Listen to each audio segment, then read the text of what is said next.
Hi అండి, అందరికీ నమస్కారం. నేను ఈరోజు చిత్రగుప్తుడి కథ చెప్పబోతున్నాను. స్వధర్మే నిధనం శ్రేయ పరధర్మో భయావహ.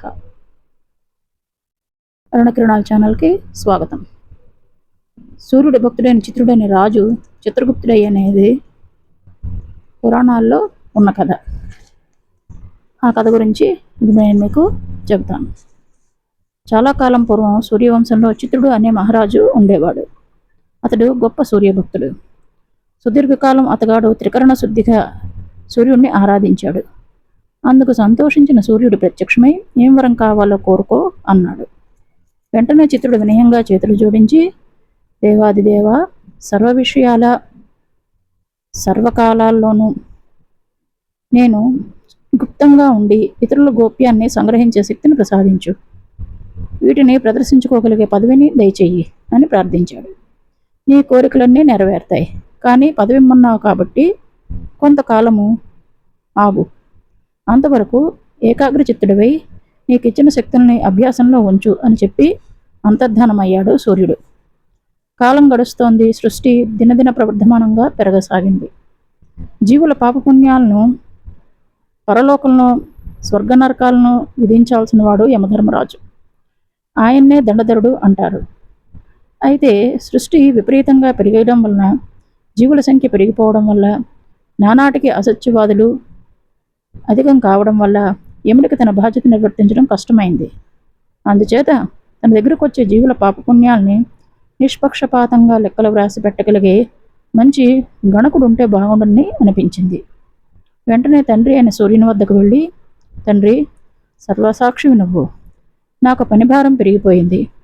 ధర్మం తప్పకుండా నా విధిని నిర్వర్తించాలంటే పాపపుణ్యాలను, తారతమ్యాల్ని పసిగట్టగలవాడు, జీవులు పైకి కనబడకుండా తమ హృదయాల్లో ఊహించే పాపాన్ని సహితం వాసన పట్టేయగలవాడు, జీవులు చేసిన సమస్తమైన పాపపుణ్యకర్మల్ని ఎప్పటికప్పుడు తిది వార నక్షత్ర యోగకరణంతో సహా రాసిపెట్టగల లేఖకుడి సహాయం ఎంతైనా ఉంది. అలా తాను గుప్తంగా ఉంటూ జీవుల గోప్యాలన్నింటినీ నాకు అందించగలిగే మహాత్ముడు ఎవరైనా ఉంటే అనుగ్రహించండి అని కోరాడు.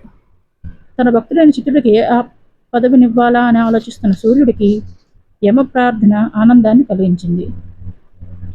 ఆయన యముడితో చిత్రుడి గురించి చెప్పి, నీకు నచ్చితే అతనికి ఆ బాధ్యతలు అప్పగించు అని చెప్పాడు.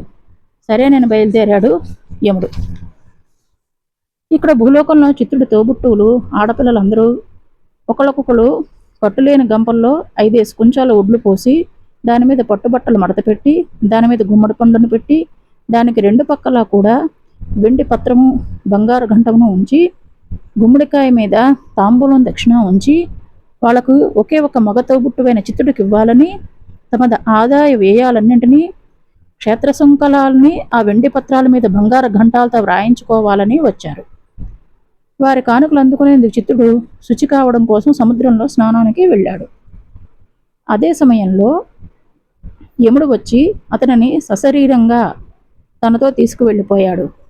అతనికి పదవినిచ్చాడు.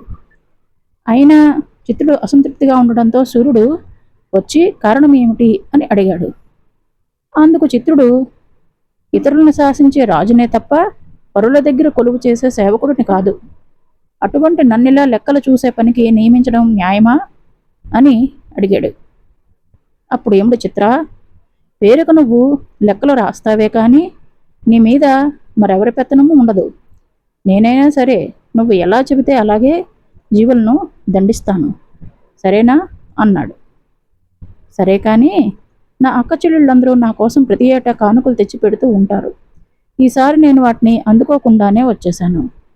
అక్క చెల్లెళ్ళ మనసు కష్టపడితే నాకు మంచిది కాదు కదా అన్నాడు చిత్రుడు. అంతే కదా, ఈసారికి వెళ్ళి ఆ కానుకలు తెచ్చుకో. వచ్చే సంవత్సరం నుంచి మాత్రం నిన్ను తలుచుకొని ఎవరైనా లెక్కలు వ్రాసే బ్రాహ్మణుడికి ఇచ్చుకోమని చెప్పు. అంతేకాదు, ఈ సృష్టి ఉన్నంతకాలం ఎవరైతే నీ అక్క చెల్లెళ్ళకి మళ్ళనే నీ పేరున కానుకలు ఏర్పాటు చేసి లెక్కలు వ్రాసే బ్రాహ్మణుడికి కానీ లేదా తమ సొంత అన్నదమ్ములకు కానీ సమర్పించుకుంటారో ఆ కానుకలన్నీ నీకే అందించిన పుణ్యాన్ని పొందుతారు. ఇక నుంచి ఇది నీ పేరిట నోముగా చలామణి అవుతుంది. ఎన్ని నోములు నోచినా నీ పేరిట చిత్రగుప్తుడి నోము నోచని వాళ్ళు నరకాన్ని చవిచూడక తప్పదు. ఈ ఒక్క నోము నోచిన వాళ్ళు ఇంకా ఏ నోము నోచకపోయినా అన్ని నోములు నోచిన పుణ్యాన్ని పొందుతారు. దిగులుమాని దివ్యమైన ఈ పదవిని స్వీకరించు అని బోధించాడు యముడు. సూర్యుడు కూడా అందుకు అంగీకరించడంతో చిత్రుడు యముడు చెప్పిన దానికి ఒప్పుకున్నాడు. అందుకు సంతోషించిన సూర్యుడు, చిత్ర, యమసభ గణకుడిగా నువ్వు చిత్రగుప్తుడనే పేరుతో వర్ధిల్లినా కూడా జ్ఞానులైన వారు నిన్ను నాతో సమానంగా భావించి చిత్రాదిత్యుడు, చిత్రభానుడు అనే పేర్లతో నిన్ను ఆరాధిస్తారు అని వరమిచ్చాడు. అప్పటి నుంచి కూడా ఈ నోమునోచిన స్త్రీలంతా ఇహములో ఎన్నెన్నో శుభ సౌఖ్య సౌభాగ్యాలను అనుభవిస్తూ అంచెంలో పుణ్యగతుల్ని పొందుతున్నారు. ఈ నోమును ఏడాది పొడుగునా పై కథ చెప్పుకొని అక్షంతలు వేసుకుంటూ ఉండాలి. సంవత్సరం అంతాన ఉద్యాపన చేసుకోవాలి. ఉద్యాపన అనేది కథలోనే ఉంది. జై శ్రీరామ్.